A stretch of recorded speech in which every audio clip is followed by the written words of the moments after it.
The overall goal of this protocol is to provide a simple approach of analyzing SCAP N-glycosylation and its trafficking in human cells.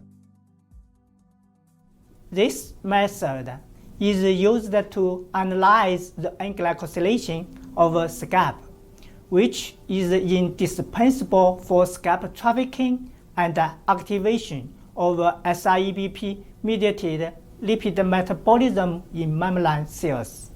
Compared with the conventional method used like chains, our method provides a simple procedure in identifying SCAP N-glycosylation while detecting its migration shift. After removing N-glycan use PNGase.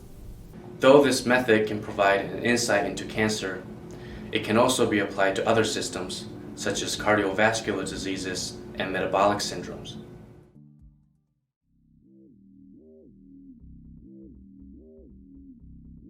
To begin this procedure, seed 1 × 10⁶ U87 cells in a 10 cm dish with DMEM supplemented with 5% FBS, and incubate the cells at 37 degrees Celsius and 5% CO2 for 24 hours before treatment. Next, wash the cells once with PBS. Then, switch the PBS to fresh DMEM medium with or without glucose for 12 hours. To prepare cell membrane fractions and nuclear extracts, wash the cells once with PBS. Next, scrape the cells into 1 milliliter of PBS and centrifuge at 1000 times G for 5 minutes at 4 degrees Celsius. Afterward, resuspend the cells in ice-cold buffer on ice for 30 minutes.